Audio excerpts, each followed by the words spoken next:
Welcome back to the DomCast, everybody. This is actually the very first time that I don't know for sure which episode it is. You remember, I used to do this, if y'all remember back to the, bro, I don't even remember that channel I used to do the podcast on, and it was like a stupid bit, but sometimes I legit didn't know the episode of the podcast. Okay, it looks like this would be episode 12, which might be confusing to y'all, I realize, because on Spotify, it says like episode 30, because I picked up at a random place, whatever. It's episode 12 of this season. I am here on a Monday morning, had a busy weekend. Plus, I just kind of wanted to let some of the games yesterday play out. Football was on. So I just wanted to let everything play out before I got on and had some of my thoughts for the weekend. Oh, do I have some? Because this is fun, man. All-star stuff came out, yada, yada. Before I get into all of that, the podcast is on Spotify. It is on Apple Podcasts. Thank y'all so much on Spotify, mostly for the ratings. If you can, and if you do listen to it on Spotify, it is helping a lot. So just press a little star there. It's very easy. It's right where you click on my podcast and rate it 5 stars. I don't really ever talk about that for Apple Podcasts because it really, despite everyone having iPhones and whatnot, it doesn't really feel like people are using Apple Podcasts. So, but if you are, ratings there, appreciate it too. Very much appreciated for y'all. We can get this up to 500 ratings. Get some new people listening to me spew nonsense for an hour. And speaking of nonsense, that is where we will start. We're not even gonna waste any time, man. Wasting no time getting into the all-star starters. So the Eastern Conference is about what you would expect. My exact lineup came to fruition. Trae Young, DeMar DeRozan, and then the 3 most sure all-star starters in history. Giannis, Embiid, KD. Except KD won't be there, so he will be replaced. My assumption, especially after the month Tatum has had, is that he will take that starting spot. I'm sorry, hold on, give me a second. I just need to move my mic away, because I realize sometimes my breaths get into the mic, and it distracts me. Maybe it doesn't distract you. Anyways, yeah, I think Tatum will take it. I've heard Jimmy Butler's name floated around there. I think with the amount of games he missed, he'll probably be a reserve if he does make it. But yeah, I could see Tatum getting that. Either way, sure thing. I'm glad Trae Young got his love. There was a time where it seemed like James Harden might take that spot. I was like, man, Harden has been off and on this entire season. Trae Young has been better than he was last season. It's just his team hasn't. He really should be an all-star starter. He did get it. To me, that was the only question, and it was answered. There is also a conversation about DeMar DeRozan, which I guess since I'm on the east side, let's just go ahead and get into it now. This did not start with Low on Twitter, Legend of Winning. The very first person I heard raise this issue was Nikias and Steve. Well, really, it's Nikias on the dunker spot. He was the first person, and Twitter, actually. It was really on Twitter where I saw him first raise it. It was weeks ago. And he had a problem with DeMar DeRozan being able to be voted into the All-Star game as a 2. Because for the Chicago Bulls, he does not play the 2. Their lineup is Ball, Levine, DeRozan, whoever they can fill the power forward spot with, because they've had injuries to hell. Sometimes DeMar is the starting power forward, and then there's Vooch. But there goes the problem right there, right? Sometimes DeMar is the power forward. Mainly, he's the small forward, but he's able to be voted in as the shooting guard. We do know DeRozan as a shooting guard from his years in Toronto. As a matter of fact, today I have most of my pages that I'm going to use pulled up, but this one is kind of on a whim, so I didn't. If you look at the listings of DeMar DeRozan throughout his career, he's literally listed as a shooting guard every single year of his career up until now, even if it isn't how he's been used. But yeah, DeRozan was always in the shooting guard conversations. That's where the Michael Jordan comparisons came from that were a meme until this season. Speaking of Michael Jordan, I should type that down. Should I type? Yeah, I should actually, for the very end, MJ. Right, yeah, I should chat about that a little bit. Anyways, yeah, so small forward this year, and he's voted as a shooting guard. And what Legend of Win, so Nikias talked about it, and he didn't really raise hell about it, but Low, you know, very smart Twitter tactician. He put it in a way that got tons and tons of interaction. And he says that, did I just use the term Twitter tactician? It is not that serious. I don't have a sound effect for that. His tweet basically said that people are mad at Wiggins being an all-star starter. Low key, DeRozan being an all-star starter is more problematic, and he didn't elaborate right there. My very first assumption, I was like, yeah, I thought it was on the Henny for the night. You know, we have those nights, right? You pop a bottle and you just start tweeting.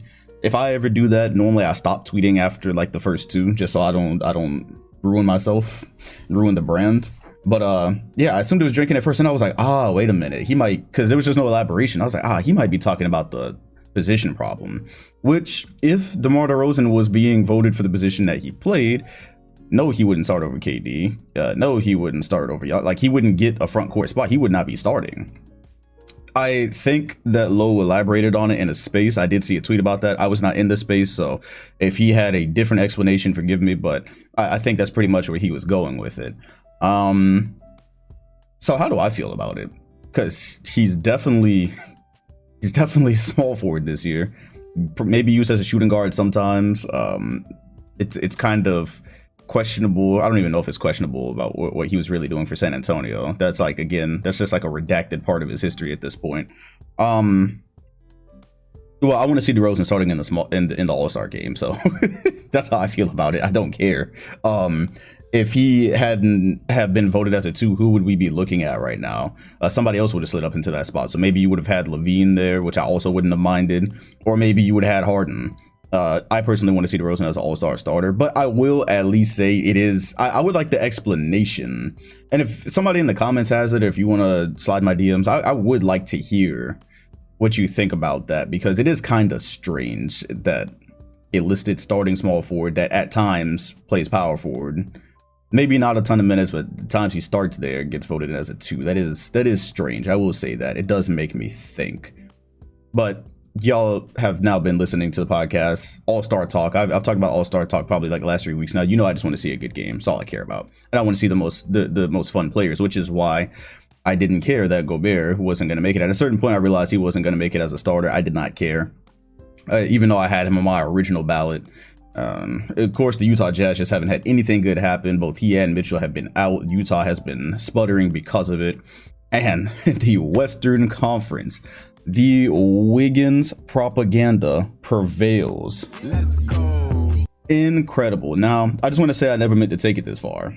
I think most of y'all that listen to this podcast probably follow me on Twitter, because that's where I announce it first.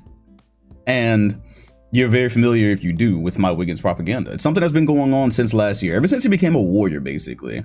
When he got traded to the Warriors, I was like, all right, I see the vision here. This is great. You got a small forward with the tools that can really be a fit on this team. He's going to get some open looks. He can focus on his defense. Hopefully, being a part of this Warriors culture, he'll work on his game. I saw the vision, and I started spreading the propaganda immediately. They didn't make the playoffs last year. Wiggins wasn't particularly great last year, but he came in this year, and I didn't mean for it to go I didn't mean for it to go this far, bro. I did not mean for it to go this far. Forever and ever and ever, you will now see that Andrew Wiggins was an all-star starter, which is particularly hilarious. Just if you look back at the articles that were written about this guy when he was on the Timberwolves, I remember the one that was just saying he was the worst basketball player ever. And even, I won't even sit here in front. You'll probably find tweets of me laughing about how much money he got paid and how he hadn't really improved in Minnesota.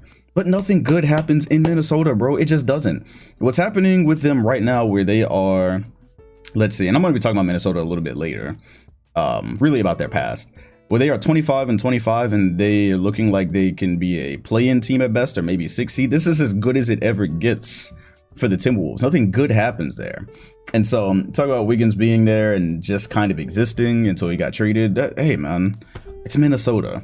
At certain places, even like Aaron Gordon, when Aaron Gordon got traded from the Magic, I was like, the whole time he was down here, I was always saying, all right, I'm gonna wait until they trade him, and then I'm gonna judge. And lo and behold, he's having a good season for the Nuggets. If the Nuggets were healthy, I really think they would be a championship team, partly because of that trade that happened.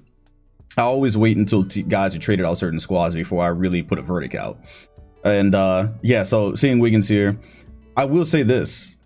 So starter, obviously it's not all my fault. I don't have the power. That's really the Bay Area that did that. But the Wiggins propaganda probably helped. I did see some takes that he wasn't an all-star at all. And to that, I would say this, right? As plainly as I can, I don't understand how you could watch Andrew Wiggins or the Warriors this year and not think he was at least an all-star. I actually thought it was common knowledge that he was going to be an all-star before the vote started. Before the vote started happening, I was watching this season. I was watching how he's playing on both sides of the ball, looking at the Warriors record and how important he's been to that. I didn't think there was a chance that he wouldn't be an all-star. You can maybe make some arguments for some other guys, but I saw that coming. And so I don't think this should catch anybody by surprise. to the point that, oh man, this non-all-star player has been voted as an all-star starter. Now, where the type of propaganda that's going to be used for, of course, when they make it to the playoffs or they make it to the finals, whatever happens, all-star starter Andrew Wiggins is good. It's going to be a weapon for some people.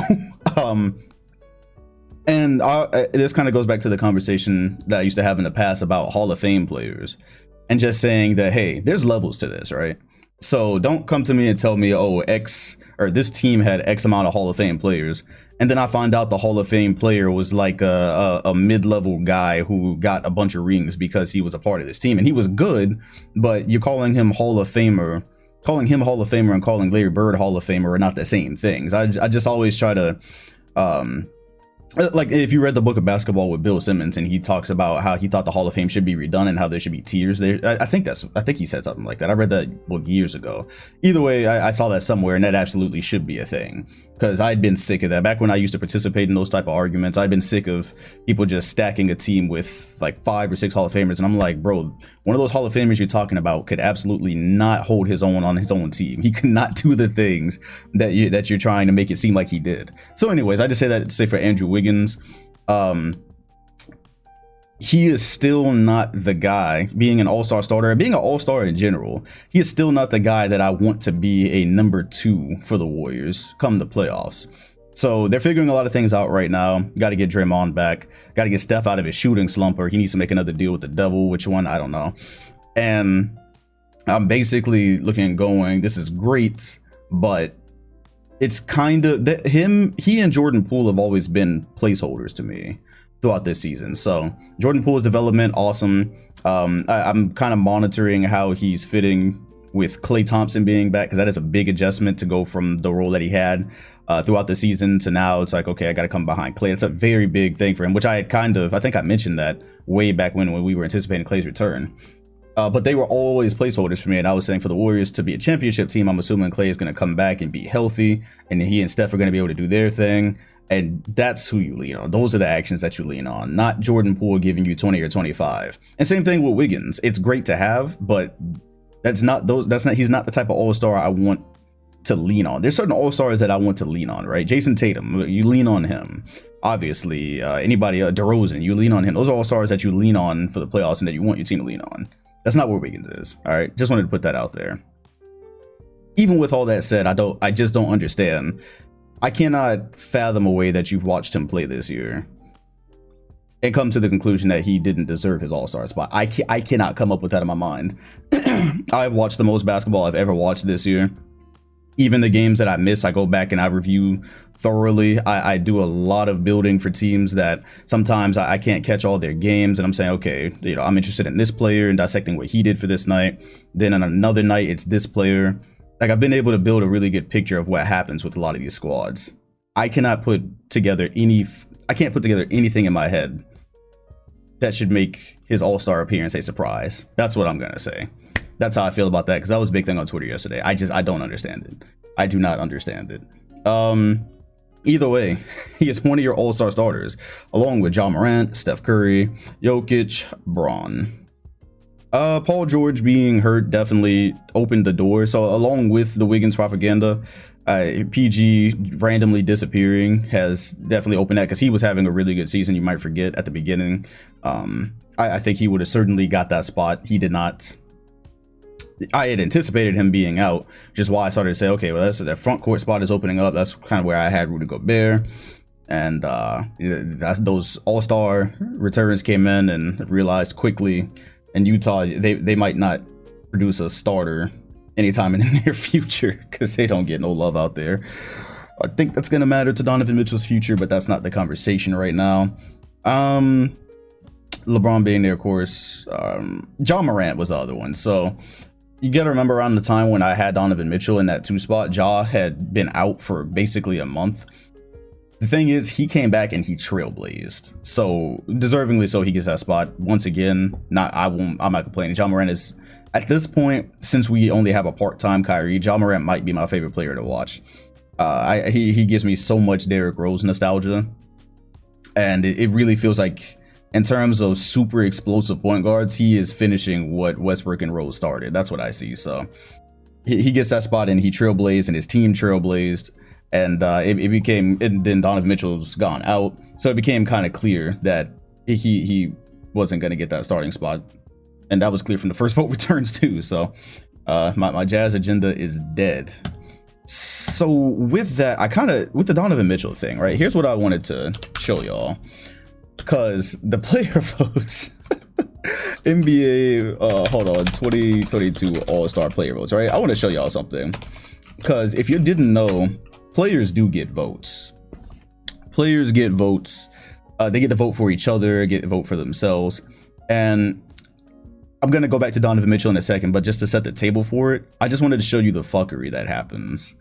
Because this is incredible. You don't even need to go through all, it's pages and pages of information, so you don't need to go through all of it. You just have to pull up one page and just start questioning everything you think about NBA players and their composure and their thought process. Because on Twitter last night, I posted the 2022 Eastern Conference Frontcourt NBA vote totals. You get the player total votes and the fan total votes. So the player total votes, that's guys like Jason Tatum saying, hey, I vote for this guy. I'm pretty sure they can vote for themselves because TJ Warren has 1 vote. Dwayne Dedmon has 2 votes. Honcho Hernangomez, 2 votes. Robin Lopez, 2 votes. Goga Batadze, 3 votes. Mason Plumlee has 2 votes. PJ Washington had 7 players vote for him to be an all-star. Not even saying he's a bad player, but he had 7 NBA players that looked at him and said, yeah, he's an all-star.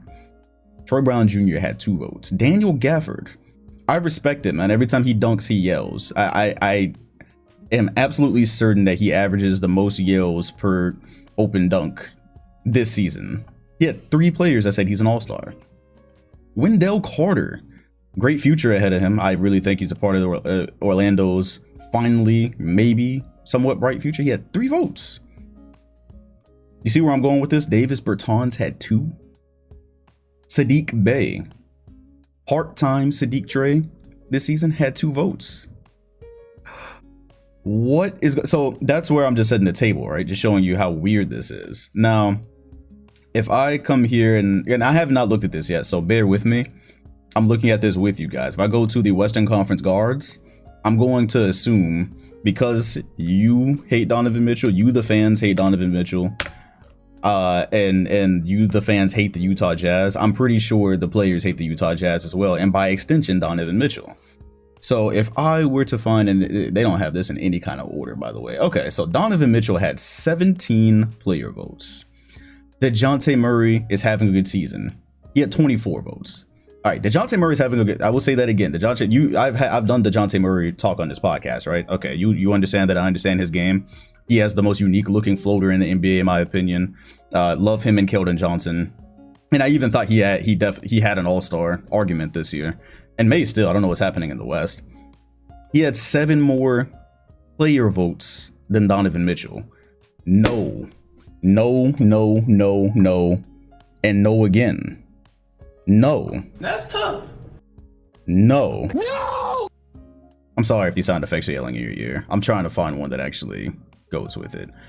Bro, I'm gonna keep going, okay? So Donovan Mitchell has 17. Who else had more than him? Shai Gilgeous had more than him. Shai's having a nice season. It's off and on still. He's having a nice season as well. I can pick better examples than DeJounte and Shai, but still no. Who else had more than 17 here? I know somebody else had more than 17 here. Okay, actually it's not that bad. It's actually not as bad as I thought it was gonna be. Anthony Edwards had more votes than him at 18. Desmond Bane almost had the same number of votes as Donovan Mitchell. He had 16. Desmond Bane, most improved player conversation, big part of what Memphis is doing. Love how his game is improved. He is, if you don't watch his game, he is not just a standstill 3-point shooter. He catches, he attacks closeouts. He has the pull up going for himself. I love what Desmond Bane adds to this Grizzlies team, and I think a big part of how far they go in the future is how much more he improves. I cannot fathom how he had 1 less player vote than Donovan Mitchell this season. So that's basically Nickeil Alexander-Walker had 5 player votes. Okay, do you know anything about Nickeil Alexander? Hey, yo, what the fuck? I'm just going to tell you, and I don't think I put it on the podcast last week. Who were the Pelicans playing? I think they were playing the Indiana Pacers. Bear with me. And the game was close. It was a 1-possession game. If I can remember this correctly, because I meant to do this spiel on the podcast last week, he got a rebound. He got an offensive rebound. And all he had to do was pass it out and run more clock. Instead, he went up with a 100% contested shot around like 3 guys. And I think Indiana got possession back because of that. Could have ended up costing them the game. Don't understand how he didn't have the situational awareness to realize it, but he went right back up with it in traffic. Nickeil Alexander-Walker did not deserve a single All-Star player vote. I've seen from the time he was drafted, I was excited about him. I saw flashes from him. But one thing about Nah is that he ain't saying Nah to any type of shot. I don't know about that one. I ain't gonna lie to you. Jose Alvarado, the New Orleans Pelicans rookie, who, by the way, Joel Embiid paid his fine, which I thought was a really cool gesture. Last week, he got a technical foul or something like that, went after a ref. Got fined. Obviously, you don't have a bag yet. And Joel Embiid said, I love his passion. I respect that. And he paid his fine. That is actually one of the coolest things I've ever seen. So I'm going to assume Joel Embiid vote is one of these 6 votes. He is one of the 6 votes for him. Mike Conley has 5. Oh my God. Jose Alvarado has more votes than Mike Conley. Good. Derek White for the San Antonio Spurs has the same amount of votes as Mike Conley. Devontae Graham of the Pelicans has 7 votes. He had 2 more than Mike Conley. People hate Utah, bro. Tyrese Halliburton only had 1 player vote. I'm gonna ask him if he voted for himself. Hey, yo, I'm really about to text him and ask him if he voted for himself. That ass. I gotta. I really have to. I have to know if he voted for himself. He's having a good season, by the way. I know Philly would have liked to have made that work and paired him with Joel Embiid. I would have liked to see that myself. I'm about to ask her, okay, could players vote for themselves? Anyways, my bad. I'm podcasting right now. Okay, so I'm done reading All-Star play. You get the fuckery that I'm saying, right? I could fill up an entire hour long of potting with just the player vote fuckery. It's comedy, man. It's comedy. It's a very unserious process. The starters are what they are. You remember last year when LeBron and KD was snickering about Utah on live TV? We get it, bro. Nobody likes anything to do with Utah. Some of the players that have almost the same amount of votes as Donovan Mitchell is just downright wrong. And then even the Pelicans rookie had more than Mike Conley. That's just wrong, man. The NBA is a brotherhood, and it has sections. It has different sections inside the brotherhoods. It's a whole thing, man. Well, that's basically what I had to say about the All-Star starters. Wiggins is an All-Star starter, whether you like it or not. Yeah, for entertainment purposes, I really wish it probably would have been somebody else, I guess. Who else would we put there? Like I had said, if y'all weren't going to put Gobert there, I would have liked to have maybe seen Cat get a front court spot. Whatever. It's a whole thing. There's substitutions, right? It's not a big problem. If we're talking about All-Star talk, we should probably bounce to just talking about what they've done with the rookie sophomore challenge or the Rising Stars challenge. So the format has been changed.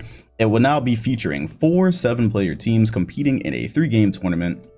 And each game is going to have a final target score. So what I remember, they're trying to honor the NBA 75th season. So game 1 will be to 25, game 2 will be to 25. And then, is that how it goes? Game 1 and 2, I actually don't remember. It's something about it equaling 75, or I'm not going to lie to you, it was kind of confusing. It's going to be 28 players. It's going to be a pool of 28 players. 12 rookies, 12 sophomores, and 4 G League Ignite players. So I'm very excited to see who they choose. I think you'll see some names, maybe Marjan, Beauchamp, Dyson McDaniels, Scoot Henderson, hopefully, and maybe Jaden Hardy. Of course, I've been keeping up with Ignite for obvious reasons, and I think one of them are going to be on each roster. I think it's how it goes. So, and then there's some shooting competition. It's called the Clorox Clutch Challenge, but I'm not going through the particulars of that. How do I feel about it? I think it's cool. I like when the NBA tries new things on All-Star Weekend. I've watched every single All-Star Weekend since the year, like 2007 now? When they changed the All-Star format for Kobe a couple of years ago, I thought it was awesome. I thought they basically fixed the All-Star game at that point. It's a beautiful thing. It made it more entertaining. I'm always up for them doing different things.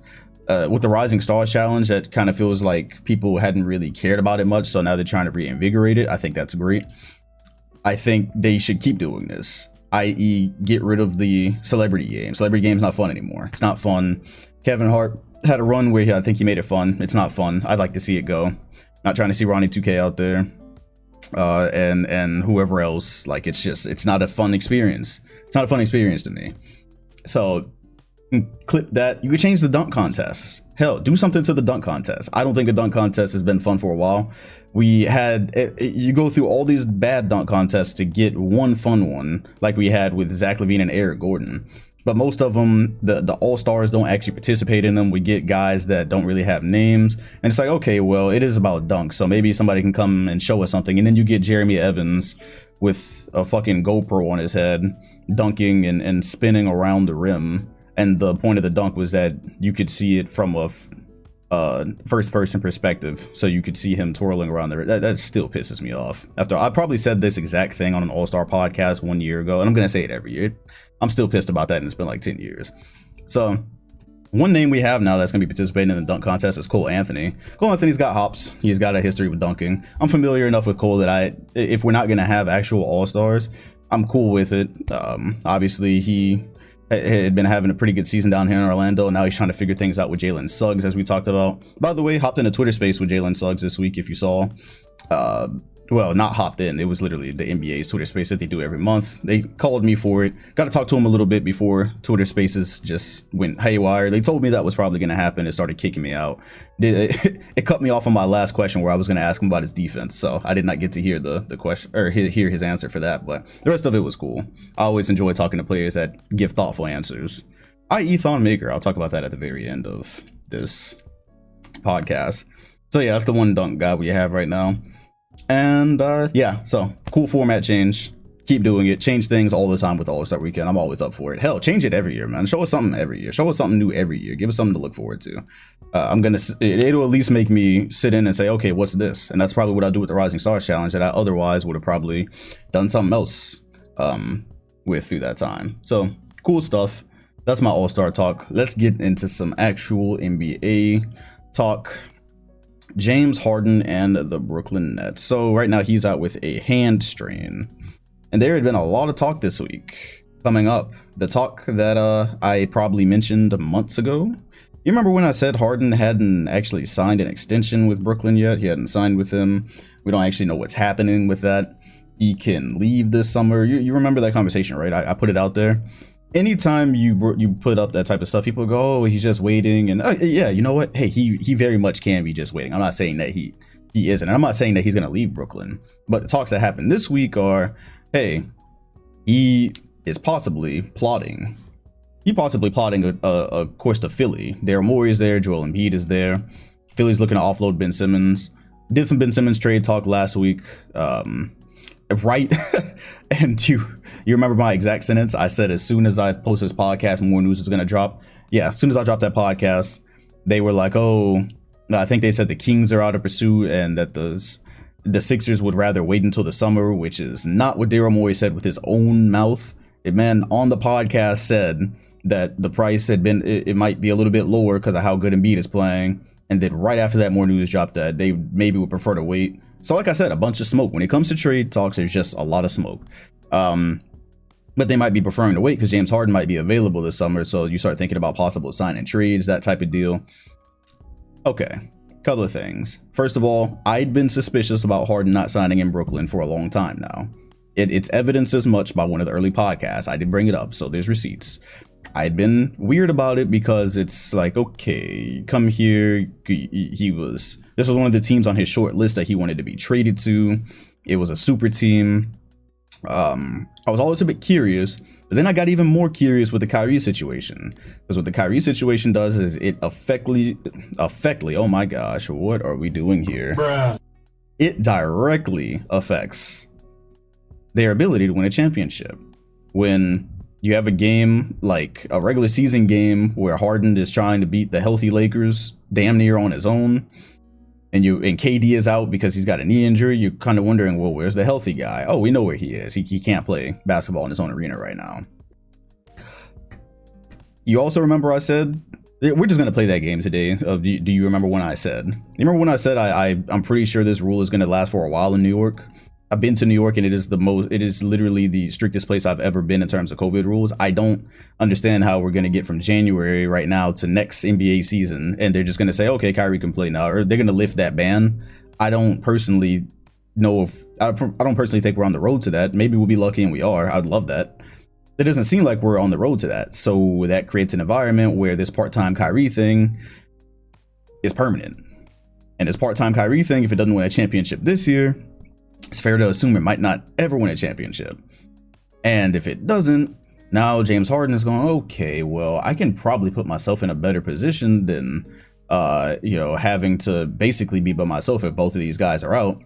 Or not being able to win just in general because one of these guys barely plays and we can never really be a full unit. All right, so let's have another conversation.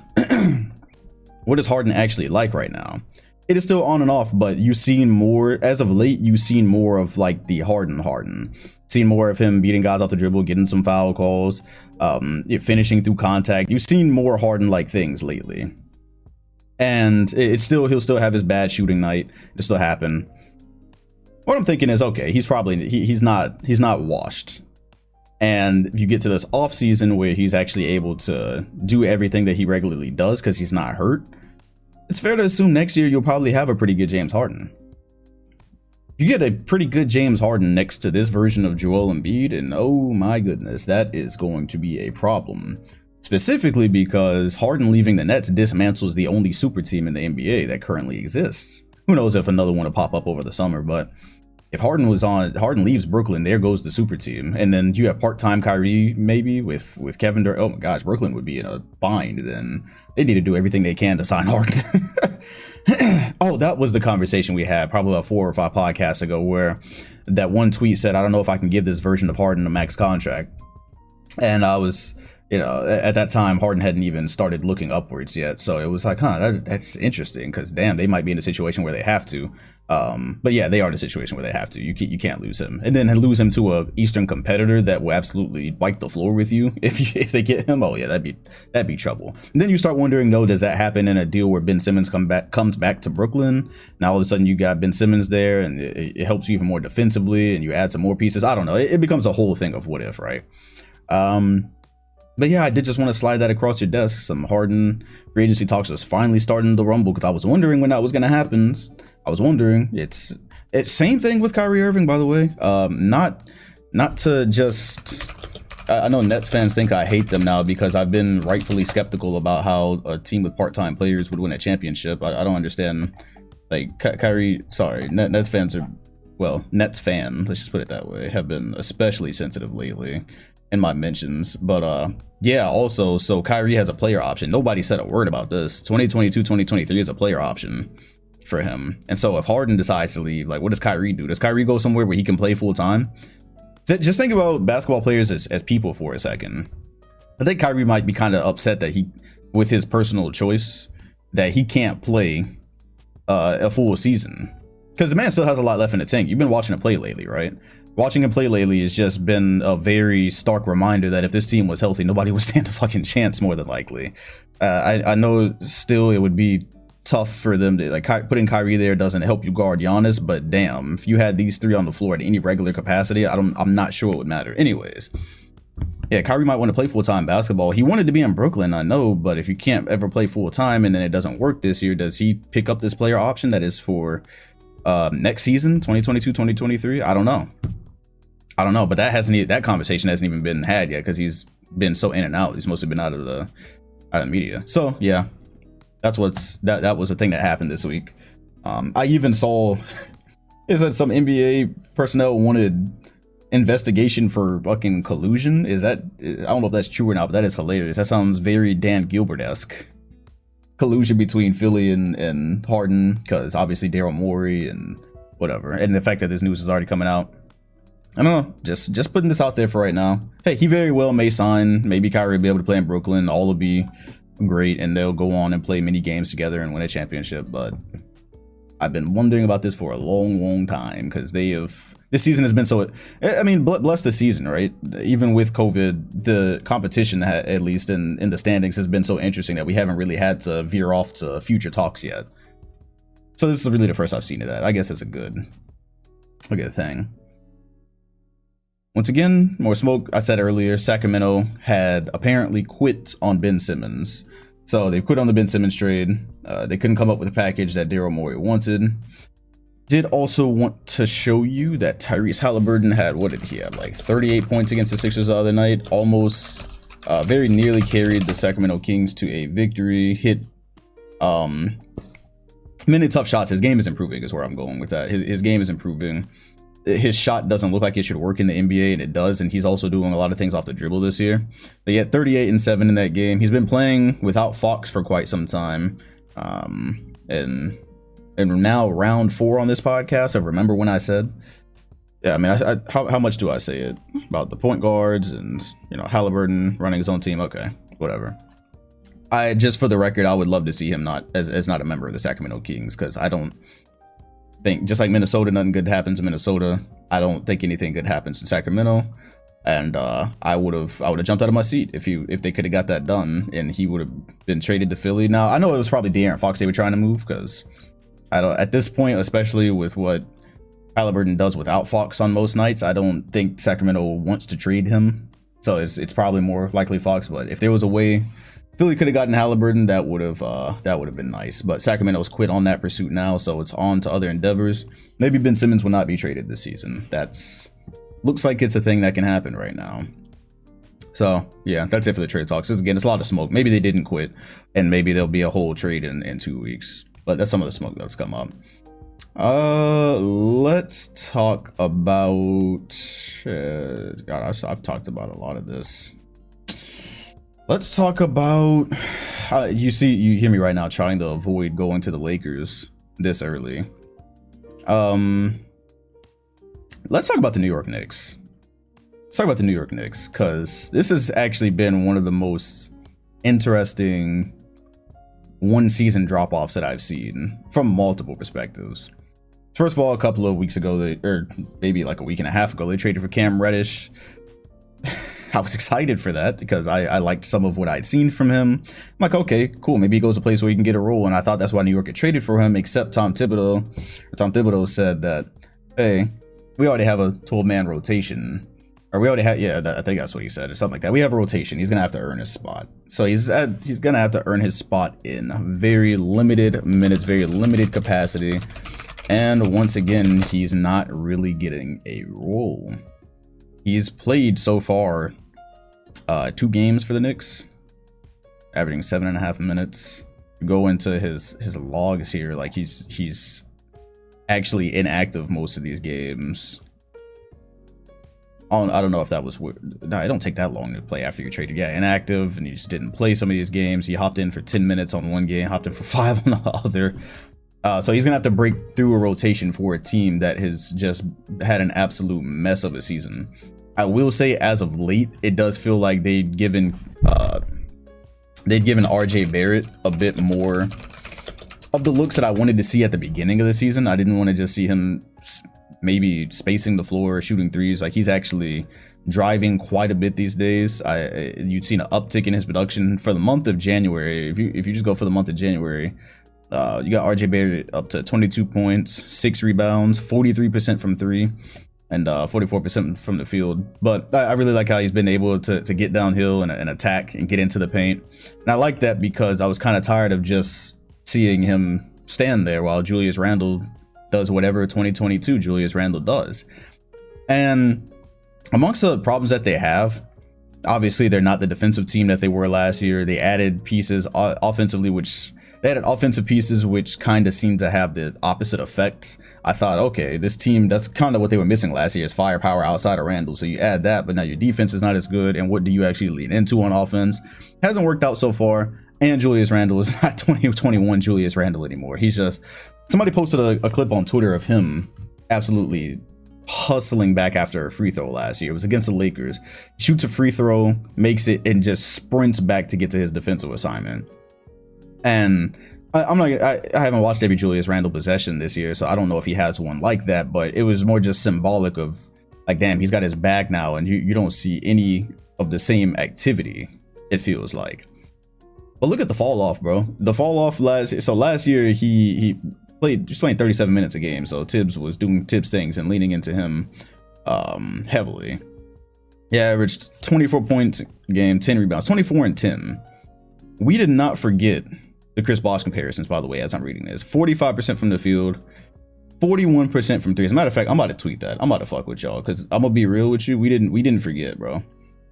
We didn't forget. I'm sorry, I'm tweeting mid podcast. We didn't forget. I'm a fool for this. Y'all comparing Julius Randle to Chris Bosh. We didn't, bro. We did not.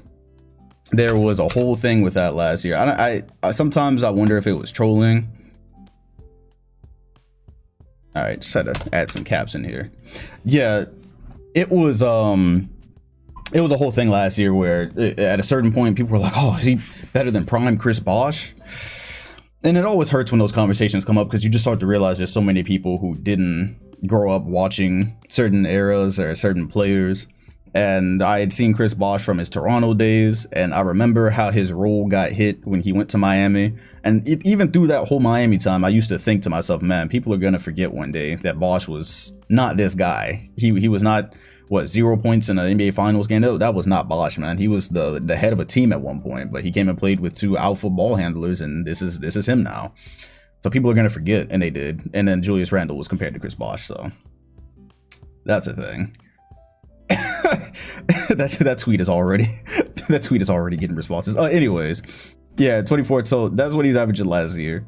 Julius Randle this year is averaging 18.5 points. He is shooting 41% from the field, 30% from three, basically attempting the same number of threes, but his percentage has gone way down. He ain't hitting them shits. Them step backs ain't falling.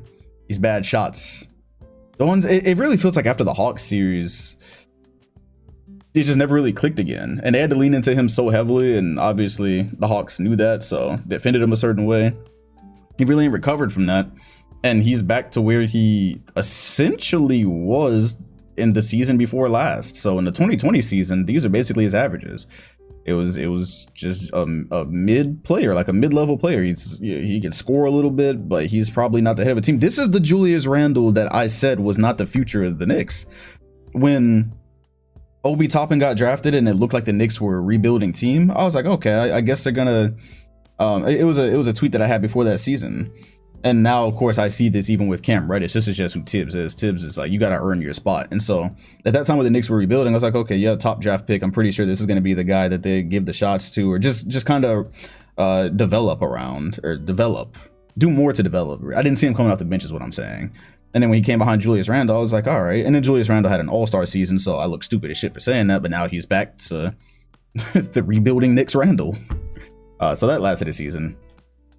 And you just kind of, first of all, you wonder, like, I don't know, you wonder a lot of things about this fall off.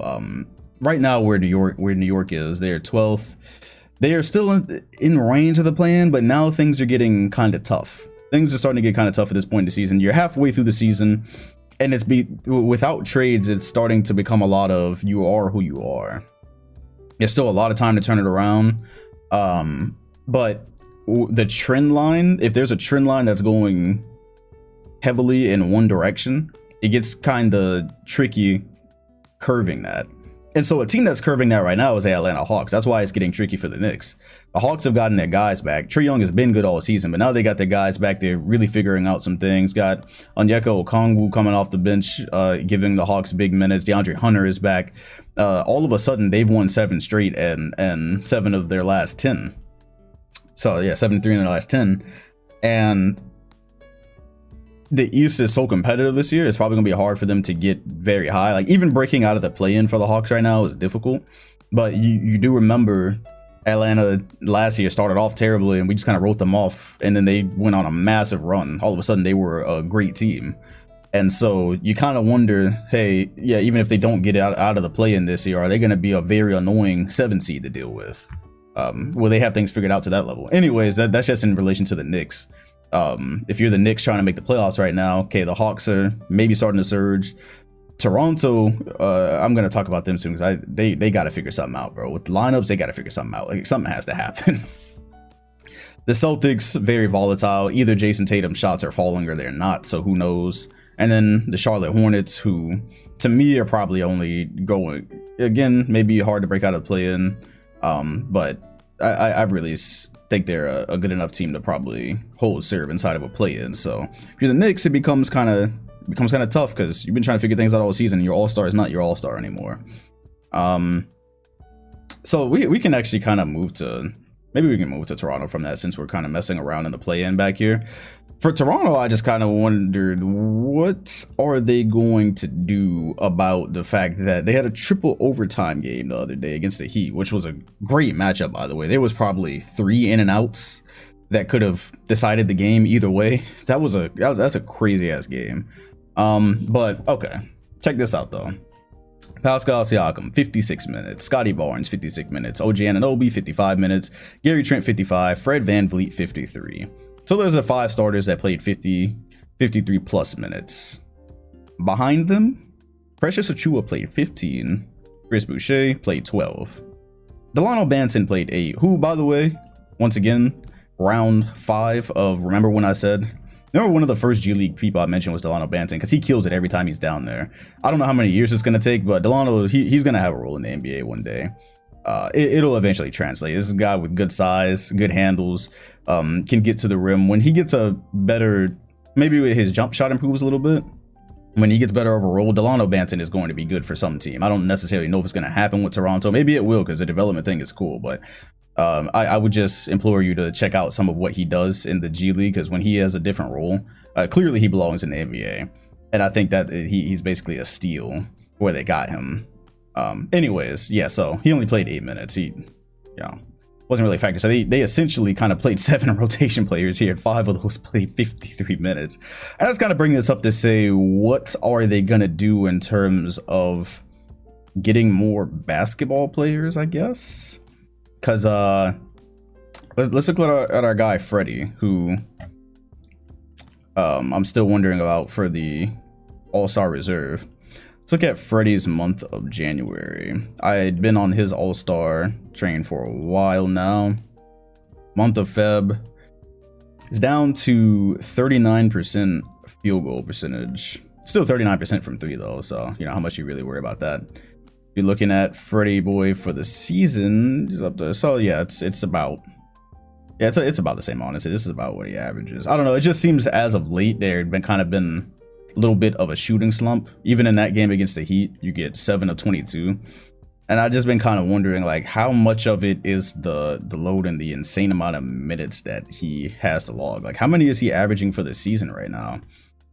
You look at Freddie for the season, he's playing 38 minutes, which... Okay, so that's for the most of his career, yeah. This man is logging nearly 40 minutes a game. Who's his backup?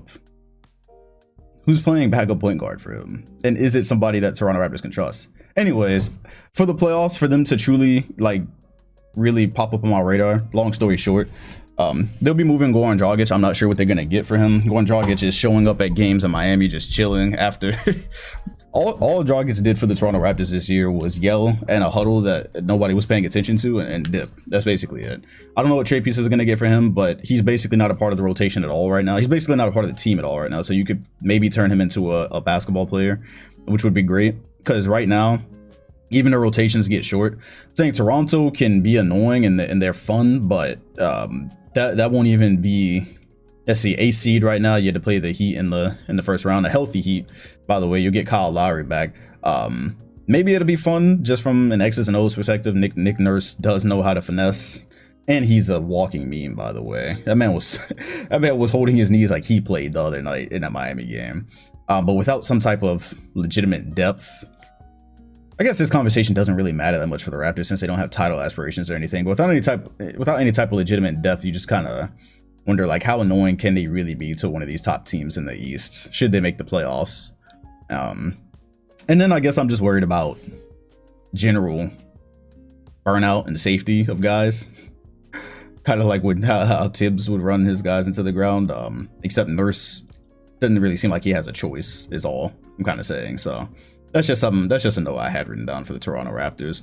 But they've been gritty, they've been figuring it out, and it'd be very hard. It'd be hard for anybody besides the Hornets to get out of play-in range right now. But the Raptors are still fun regardless. The Raptors are a fun team to watch and pay attention to.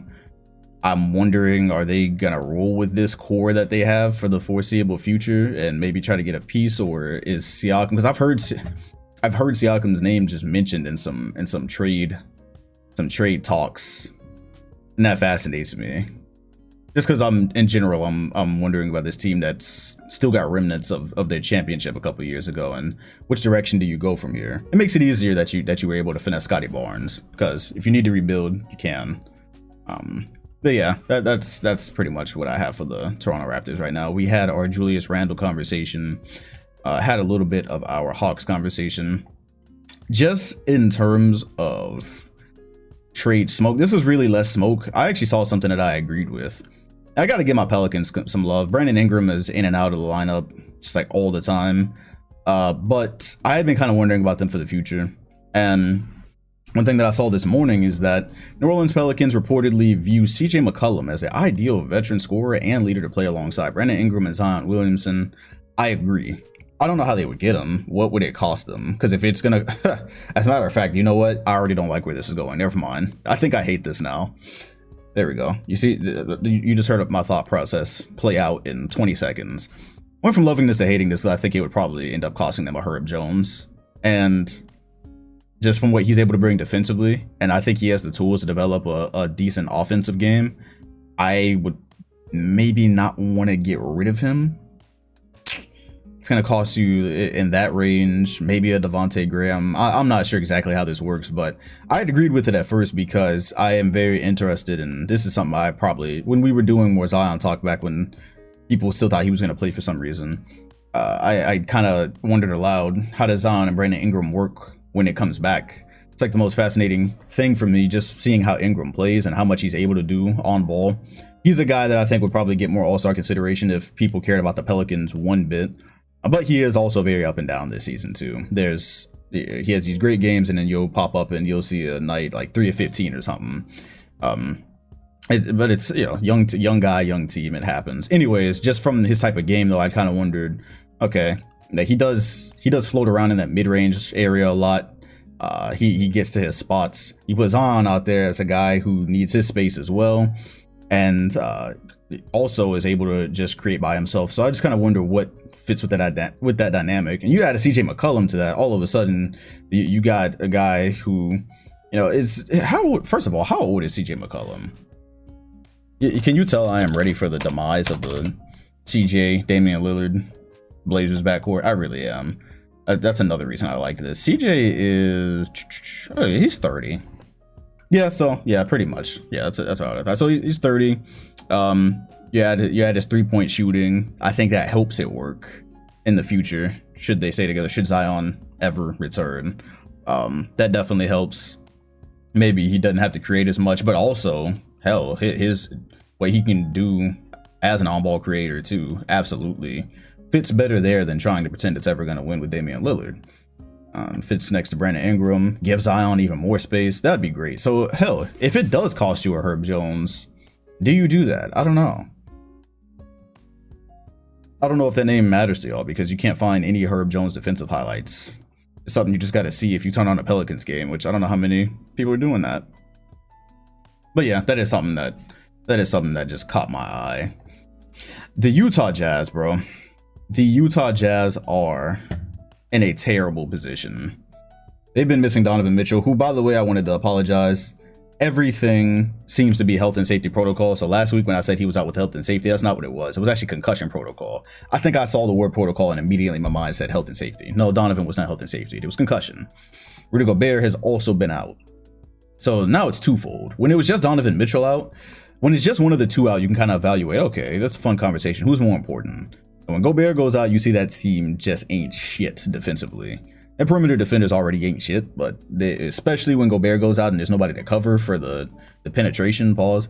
Yeah, it gets real tough for Utah. It gets dark for them real quick. I would probably argue, first of all, that Utah team could never go anywhere without either one of them, but damn, it is hard to say that Gobert is not the most important player in that team, because they just don't have any semblance of defense without him. Anyways, they're not missing one or the other. They're missing Donovan Mitchell's on-ball creation. They're missing his shooting. They're missing his slashing. They're missing everything that Donovan Mitchell brings, and they're missing Gobert. So because of that, they're falling. On top of that, Joe Embiid. Joe Ingles, who, by the way, this information is more than likely going to drop, rightfully so, after I drop this podcast. Joe Ingles. Okay, yeah, so it hasn't been updated yet. I'm just gonna go ahead and put it out there. I hate it, but I really think he tore his ACL. If you've seen the video, he collapsed. He was driving, his foot just gave out under him, his knee bent the other way. I think he tore his ACL. But maybe we'll get lucky and it's just some type of strain, but damn, nah, the way he went to the ground, the way he screamed after that, it looks like a very significant knee injury. The Utah Jazz were already fighting a not even uphill battle. It's a mountain battle to actually contend this year. You miss Joe Ingles and his floor spacing just in general, who, by the way, am I on the right page? Sheesh. Yeah, he is definitely not having the season that he had last year. Yeah, he's not having the season he had last year at all, but if you even had any hope of doing anything in the playoffs, you would need his floor spacing. You need him to be out there. You need Joe Ingles to be out there. Him not being out there, not having a great season right now, but also still that's just on top of the other issues they had. Utah is in a very bad situation. I'm interested to see if they're going to be in the market, especially now that Ingles is out. I'm sure they're gonna be in the trade market, because they needed something before he went out.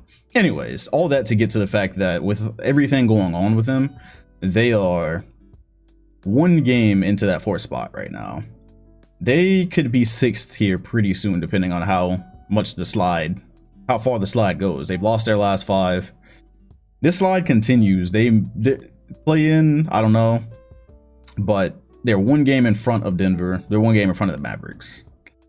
That slide is looking very, very doable right now. Jokic is having, obviously, a season for himself, having a stretch for himself too, and his team. The Nuggets have won 5 straight. Tweeted this morning, man, Denver being a 4 seed, that didn't look attainable for a while. Utah lost everyone. I did make sure to give myself some bail when I said Utah wouldn't lose that 4th spot, that hey, this season, who knows what's happening with health, so it could happen, and it is happening. They lose that 4th spot, Denver becomes a 4 seed. Jokic, with everything he's doing, I only thought a Jokic repeat MVP couldn't happen because of them being 6th seed and all the competition that they have. Well, the East, their top MVP candidates could literally finish 5th and only be 2 games out of 1st. That could happen right now. And Denver could finish 4th. That would give him a really, really good chance. And not even just from technical standing battles. Did y'all see what he did to the Bucks last night? Well, it was an average scoring night for him, but I believe he had about 15 assists. And the thing about Jokic and his passing all the time, but especially this season, when I watch him play, it's how many assists that he dishes out that won't make a highlight reel, but are still incredibly hard passes. He had 2 of them back to back against the Nuggets against the Bucks that resulted in 3s last night. He had one that was a skip to the wing, I believe, or the corner for Monte Morris, and he had another one for Aaron Gordon. It's literally just him surveying, and he sees help coming towards him, and he just flips the most accurate pass you've ever seen all the way across the court to the open man. And it's kind of crazy because on one hand, if you're the defense, you do want to, especially because he handles the ball. Jokic handles the ball quite a bit. He even has guys set screens for him. So you do want to focus your defensive attention as much as you can towards him, just because he can pull up and shoot over about anybody. But also you give him those passes, and they're difficult for anybody else to make, but he literally just like flings them, and they are so difficult. But he makes them look so easy that they don't make highlight reels. The one that will make the highlight reels is the one that you saw, like where he saw it coming. This is also against Milwaukee. I think there was some, as a matter of fact, so I don't describe the play totally wrong because I filmed it when I saw it. So here you have a play where, yeah, here's the vid. Let me turn this down so this don't get in my video, my podcast. Yeah, so okay, he sets the screen. The Milwaukee Bucks do what they do. They blitz quite a bit. But Giannis sees that just a little bit late, and he leaves the body of Jeff Green because Grayson Allen and Bobby Portis are both on the ball. Giannis comes up to Jokic. Jokic already sees the play. He literally catches the ball and throws a bullet to Jeff Green for, honestly, what wasn't really that open of a layup. See, that's the thing, is these passes that he throws, they are like passes that other people would throw and probably get picked, because Jrue Holiday did the right thing. Jrue Holiday shifted over from the corner and probably should have been able to steal this pass, but Jokic saw the play so far ahead of time that it was a difference of like a couple of tenths of a second, and Jeff Green catches it. Jrue Holiday just missed the steal, and it's a layup for Jeff Green. The thing about this is this is not the only play that Jokic saw way before it happened last night. So he saw this coming when he saw the Bucks defending the screen like this. He already knew Giannis was coming to him. He was already setting his body to throw this pass. He had another one like that where he directed, so it actually was the one to Aaron Gordon. I don't have film of that, but the one to Aaron Gordon is Jokic directing both sides of traffic. He told Aaron Gordon and whoever else was on that side of the floor, pointed them a certain direction. Then he pointed the guys on the right side of the floor another direction, set a screen. It's like he knew the help was coming. Aaron Gordon has a wide open three. He controls everything, man. He controls everything for this team. They might be a 4 seed, and they took apart the Bucks last night, who were healthy, by the way. That was about as healthy as a Buck. I mean, obviously they're missing Brook Lopez the entire season, but the big three was there. Gosh, were they? It's like I barely even saw Chris Middleton. Yes, because they only took 8 shots and had 9 points. Yeah, the regular cast of starters was there, and the Bucks just got hammered. They're also 5-5 in their last 10. They have been dropping some games, some questionable games, but I guess every team has a stretch like that. I'm not really that worried about it. Still only 2 games out of first. Just for reference, the Nets are 6, so there's standings in the East are still as jumbled as ever. But yeah, they got dismantled by the Nuggets, and a lot of it was just Jokic on both ends of the floor, by the way. Very good defensive rotations as well, covering pick and roll, taking up a lot of space in the paint. This is why I brought Asher on specifically a couple of weeks ago, because I just had these thoughts like, man, they just had a healthy Murray and healthy Porter Jr., they'd be like they were last year, where we thought they were championship contenders. I hope they at least get Jamal Murray back, because now, especially because Utah's in the slump, and Joe Ingles is going to be gone, and they're going to need to figure out, first of all, their health, and then what they want to do to bolster the roster. I'm very interested to see a Denver-Utah first round. I hope it works out that I would actually rather see Denver and Dallas, and then Utah get that 6 seed and have to play Memphis in the first round. Memphis will beat them, bro. This year, I think Memphis will beat them. Denver, Jamal Murray, and Utah. Oh, gosh, yeah, I want to see Utah might get got. I think the West smells blood on them right now. Well, yeah, that's basically what I want to say with the Nuggets. Not doing a whole updated MVP ladder, but it is getting, halfway through the season, and Jokic is in a great position right now, man. Jokic is in a great position. Before, yeah, I think I'm making a habit of saving them last. I did want to put some positive news out into the universe for the San Antonio Spurs. Greg Popovich is going to be the winningest coach in NBA history soon. I believe he has 7 wins off. Could have been 6 last night, but they lost late to the Phoenix Suns. Shout out Bismack Biyombo. Setting screens, playing defense, and rolling. Just every time you turn on the TV with Chris Paul. The most fascinating thing that happened this season. Bismack Biyombo rolls. No, I just didn't think it was going to happen. That wasn't on my 2022 bingo card, but whatever. Anyways, yeah, the Spurs, if they can nab 7 more wins, which might... Are they going to get 7 more wins this year? Yeah, they'll get 7 more wins this year. Yeah, he'll be the winningest coach in NBA history. And then at some point, you wonder, the Spurs, when do they plan to move on? Because I don't think Popovich plans to be around for this entire rebuild. So maybe if you got it this season, would this be it? I don't know. I'm not rushing Popovich out. There's a couple of retirements that are going to happen in my life where I'm just really going to realize my age. Like over the weekend where we got the false report that the entire internet went for saying Tom Brady retired. That was the one where it kind of felt like I was in the future. Like, whoa, Tom Brady doesn't play football anymore. That feels like the impending one day report that LeBron retired. Popovich is going to be one of those for me because he's literally been there with the Spurs my time. That's like one of the constants in my life. So anyways, not that important to spend that much time on. Just did want to put it out there because we don't talk about the Spurs much if it don't involve DeJounte Murray or Jakob Poeltl, by the way, who did he put 21 and 11 on? That was not Philly they played the other night. Jakob Poeltl is interesting. Jakob Poeltl is interesting because he's like the most plain Jane center you can think of, but sometimes he'll pop a stat line out like that.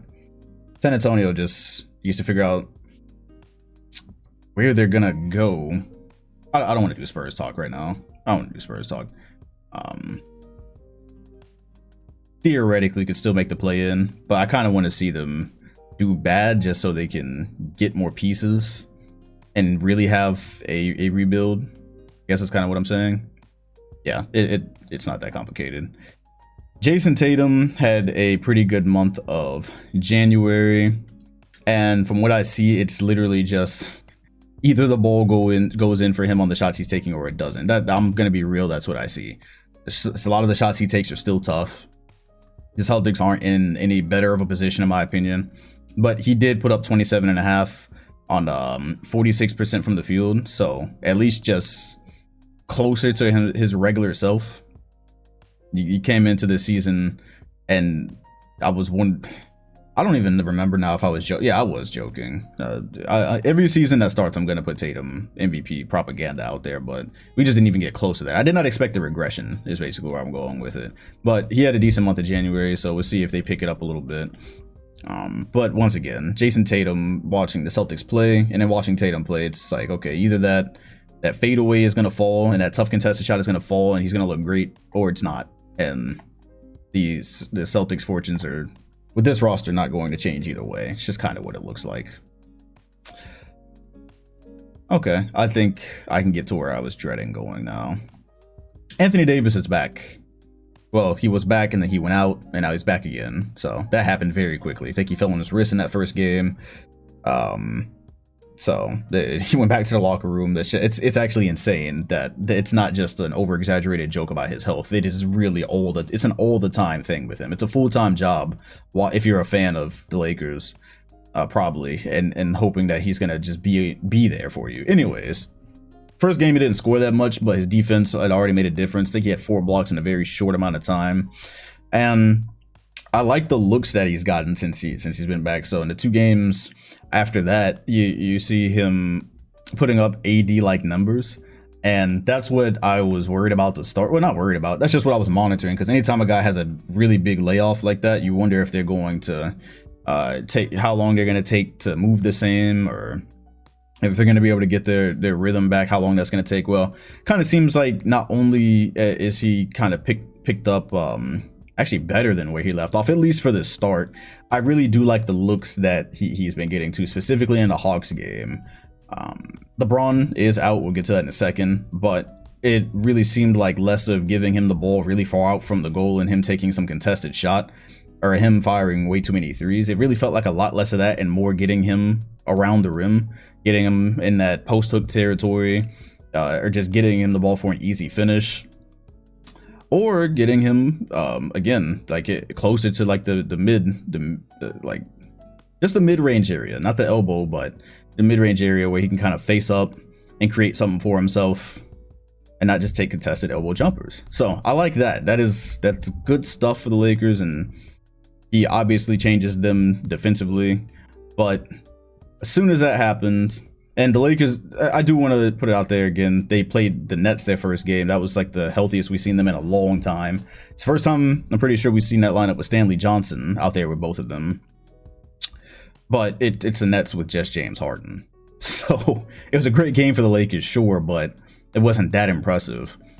And that's not even the problem anyway. So AD goes out that game, he's back now, but now LeBron is out. LeBron James has general swelling in his left knee. Vogel says he ain't coming back until that's gone. Oh boy, where are the gray hairs? Man. These are the things that don't happen to LeBron James, that have never happened to LeBron James, that are starting to happen to LeBron James. it doesn't worry me as much as like the Draymond stuff, because the Draymond stuff, they're like, oh, his calf and his disc in his back, all that shit. I'm like, bro, what's actually wrong? Is he gonna be back anytime soon? It's kind of where I am with Draymond. General swelling, it maybe doesn't worry me as much as that, but it still does worry me, just because that seems like a thing that could be recurring, and it's again messing with his rhythm. And the Lakers right now, so they lost a winnable game yesterday. Anthony Davis was very frustrated about that. He had some comments about turnovers, which I found fascinating, but either way, they lose to the Hawks. The thing that's starting to happen now is, once again, I'm bringing up that halfway point of the season, they're ninth. They're ninth. They are a game and a half back of that seventh. So not that could change like snap of a finger, sure. The Clippers have been pretty solid. Shout out to Amir Coffee.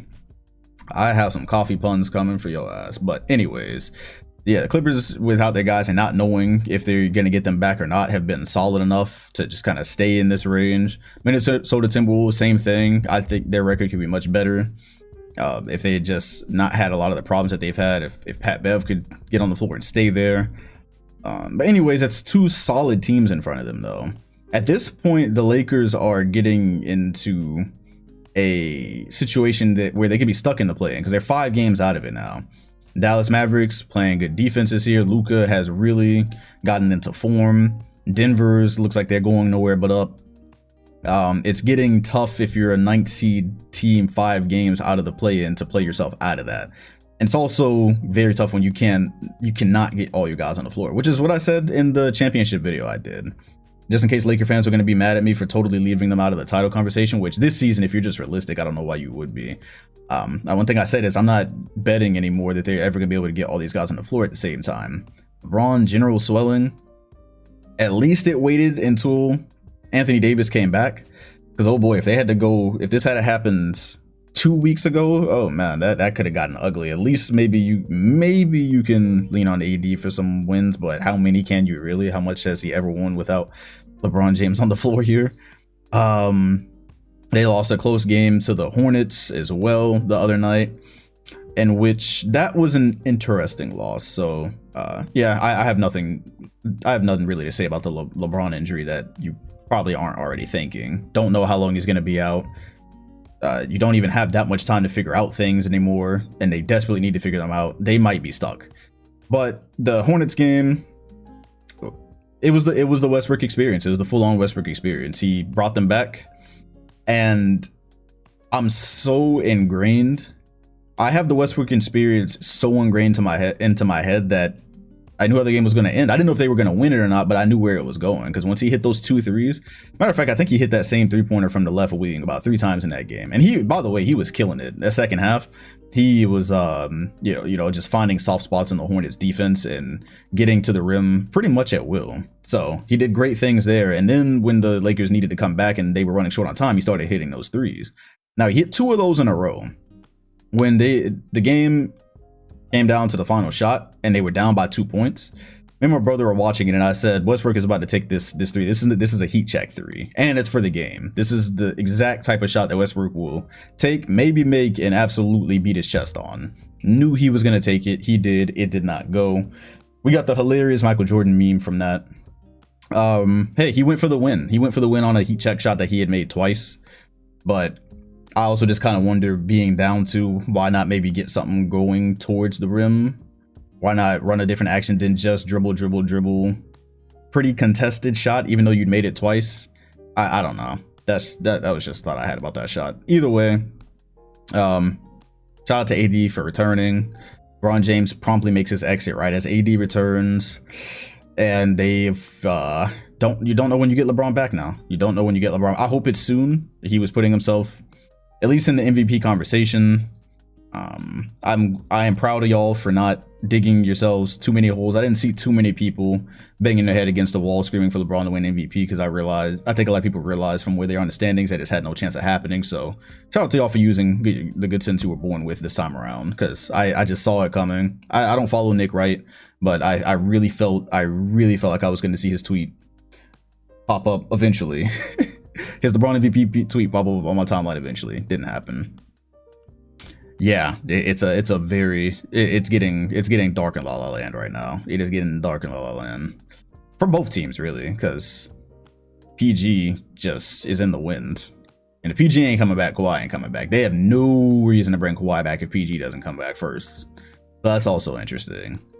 But once again, coffee. That's all I have for you right there. I'm not discussing the Clippers today. Just coffee. Blazers round out that play-in spot. Anthony Simons still serving buckets. Doing good things for the Portland Trail Blazers, just kind of sitting there waiting for them to see the writing on the wall, but we've already been through that. So I've got some topics to kind of start ramping down the pod with. We will go to... Yeah, actually going from the Lakers game, the Lakers and Hornets, with MJ and Bron, I did find it interesting because, first of all, I knew that was going to be a meme the second I saw it. When they showed MJ watching the game, I think with Westbrook hit a 3 and they zoomed in on his face, I was like, yep, thank you. Thanks for the addition. This will make a fine addition to the meme collection it has, so bless Twitter for that.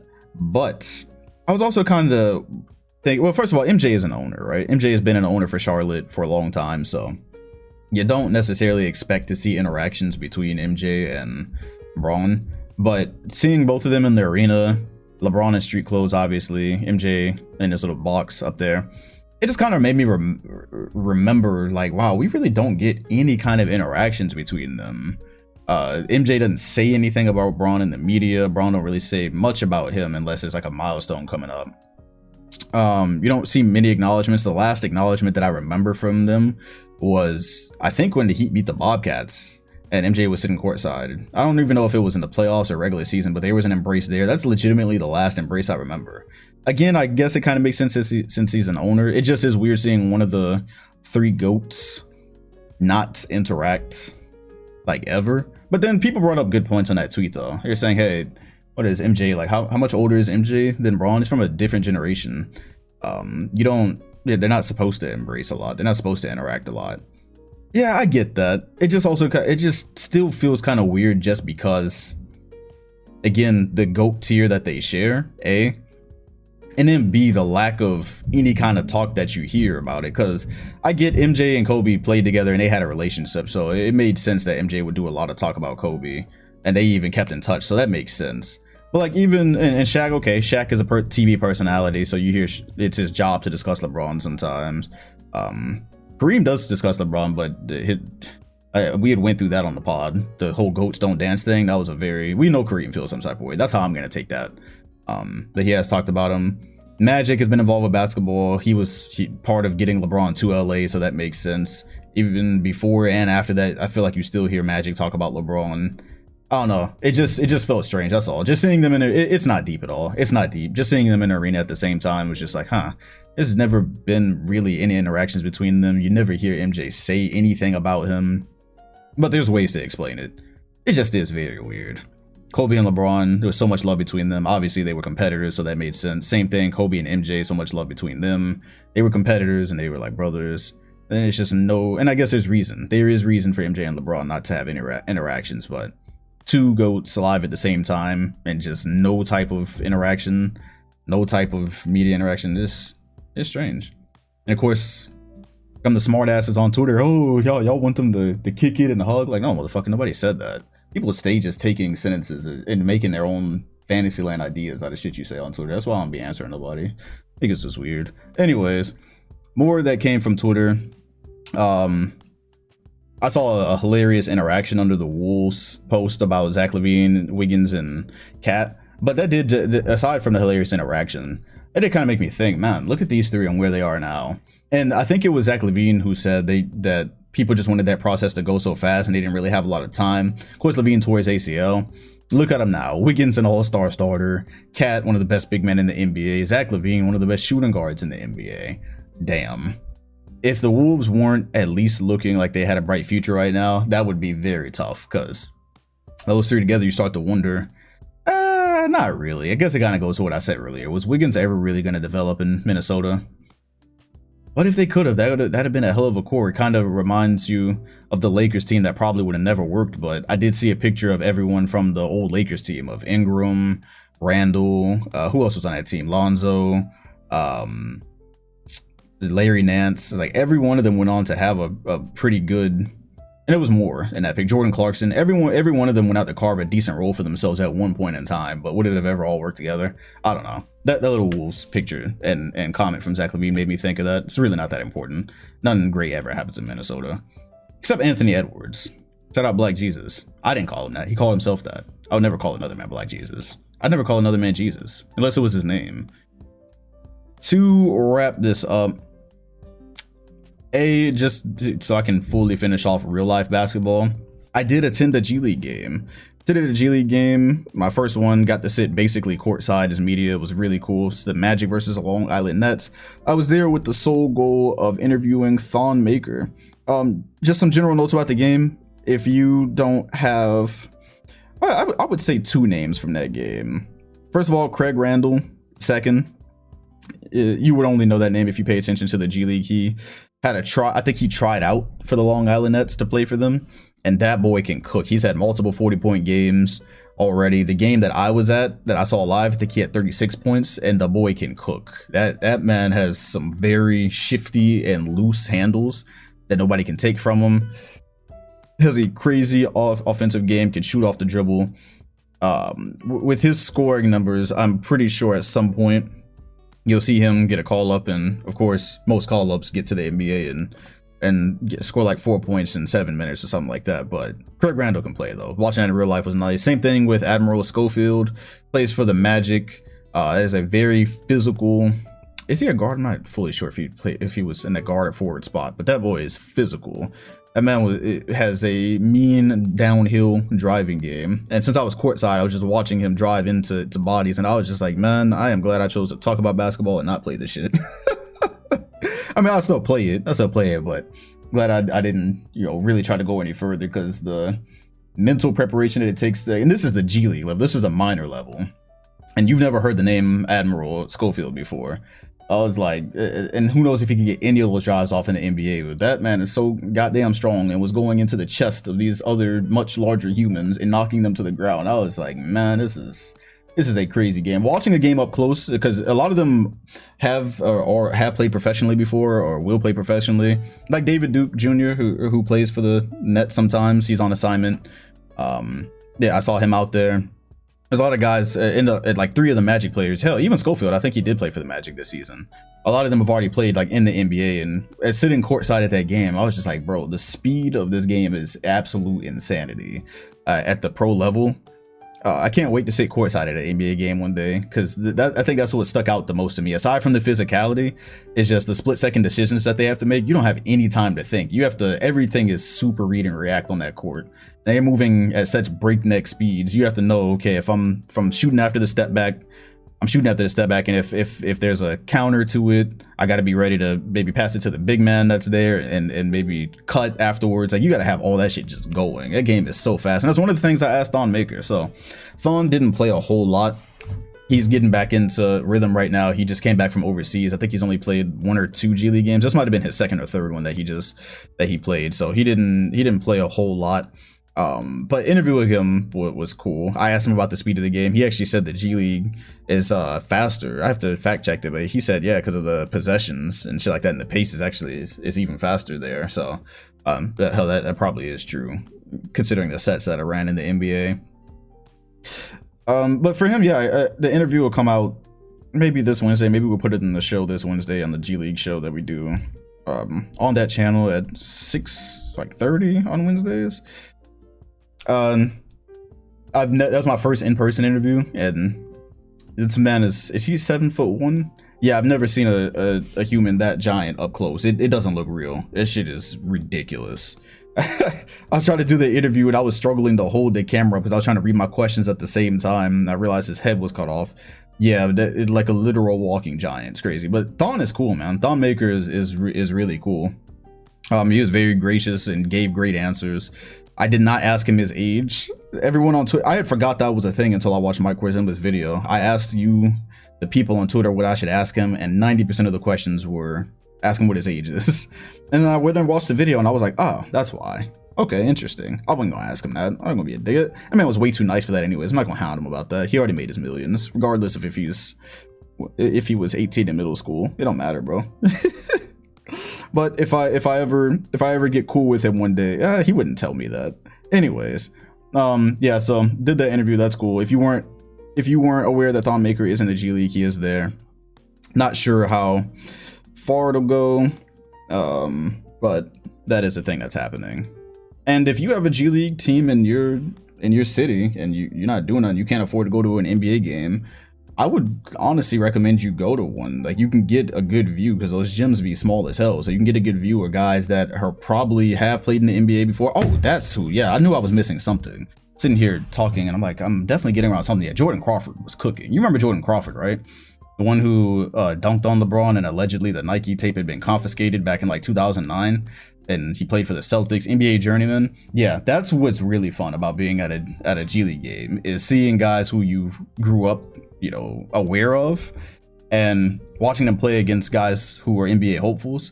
Because Jordan Crawford was like the older guy at a LA Fitness run who clearly played at some official level, and he comes in, he's just cooking. Crawford was cooking, man. They couldn't do nothing with him. He was coming off of screens. The Magic were running this big man. I'm not exactly sure what his name is, but they're running this big man that in PNR clearly he can't move his feet that well.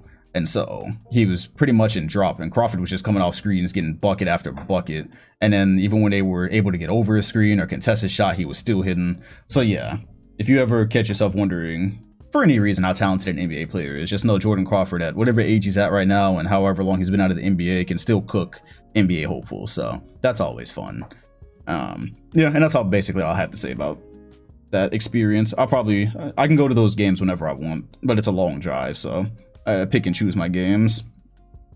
The very last thing I want to talk about on this podcast is NBA 2K and Play Now Online mode with friends. What the hell? What the hell? What the hell was that? Me and my buddy, he's partly responsible for me being a YouTuber, because I don't know if I ever told the story. Like, I tell it when people ask, but I never told it on demand, that one of the reasons in 2012 that I very first wanted to be a YouTuber was because me and my friend had been playing 2K at that point for about 4 or 5 years, and our games are just always so competitive. And we do Play Now Online matches, and we would do series. We do 7-game series. And so they were so fun. I was like, yeah, man, I'm gonna get a HD PVR and record our games and put them on YouTube. That's literally the seed idea for why I wanted to be a YouTuber. Anyways, me and him have been playing since 2K8 now, and so we still play together these days. And he just finally got a PS5, so shout out to those of y'all who are still trying to finesse him. Finally got one. It's like, oh cool, let's do our series that we used to do, because it's been spotty in our adult life. We get on to Play Now Online, and we realize that you cannot control the length of a Play Now Online game with your friend, or the difficulty. I repeat, you can't control the length of a Play Now Online game. If you want to play your friend for 12 minutes, you can. Which I don't know why you would want to anyways, but if you just want to play for more than 5, you can't. And if you don't want to green every single shot, you can't. Well, you can. You can. I probably just confused you. You're playing on Rookie Fam, or Pro, or whatever it is, and you can't affect it. So what we had to do is start an online My League, pick our teams ahead of time. And this is more work for those of y'all that just want to play one game against each other. If you just want to play one game on Hall of Fame against your friend, you have to go through this whole process and probably find each other on the schedule so you can play. For us, since we're doing 7-game series, we're like, okay, well, this is kind of cool. We can play with the finals logo on the court. So we send ourselves all the way to the finals and play. And so we'll get a trophy presentation. So it's kind of cool for us because we've been doing the series thing all our life. Well, it's for like 10, 15 years. We never actually had like the trophy presentation and stuff. So that's kind of cool. But we have to do all that just so we can play on Hall of Fame 6 minutes. 2K, that's such a simple thing. It's like I said, right? It's like I said, probably, I don't know, round 6 of Remember When I Said, or round 7. I don't remember when I said it, but it really seems like they've done everything they can to discourage users playing P&O, since they either don't want to get low enough to monetize it or they can't monetize it. Because why would you take out that simple function They don't even have Team Up on Next Gen anymore. Remember Team Up, Toxic Team Up we were doing last year? That was way more entertaining than it got credit for. We can't even do that anymore. They just, anything like that they don't make money off of, they just don't want to, they don't want to do it, fam. They don't pay attention to it. And it's very simple stuff. I just had to put that note in there because a lot of y'all probably don't notice because maybe you either don't play 2K anymore or you don't play with your friend. Like, even if you hate 2K all the way, being able to play with a childhood friend is a very simple form of fun that you can still get up for, right? Even that's a challenge now. But that's a workaround in case you were wondering. So that's what we're doing. And what I'm doing now is ending this podcast. I have talked about everything that I care to talk about this week. Remember that this is on Spotify, it's on Apple Podcasts. If you're watching it on YouTube, it helps to press the like button. I know you ain't finna press share and put it on your Twitter or nothing like that, so I ain't even gonna bother you. But if you just hit the like button, keep it moving, that's cool. If you're on Spotify, helping the ratings, very much appreciate you. It'd be awesome to get the 500 here sometime soon, maybe even before the All-Star weekend, which I guess I won't be at, but we will be doing some type of watch party on the 20th on the NBA channel. I don't know who I'm on there with yet, but oh yeah, speaking of NBA channel, shout out to Ben Taylor, by the way, Thinking Basketball. I saw his Jokic video, got on there. Or he made a Jokic video for them. That's great. That's such a good thing that they're promoting that type of content. I really like that because his breakdowns are, they are, what's the word I'm looking for? I'm just going to say they're extremely good. Extremely good. So I'm glad to see the NBA promoting that type of content. That is cool. Well, yeah, so you can go and give that a look as well. I appreciate you all for listening, and I will see y'all in February.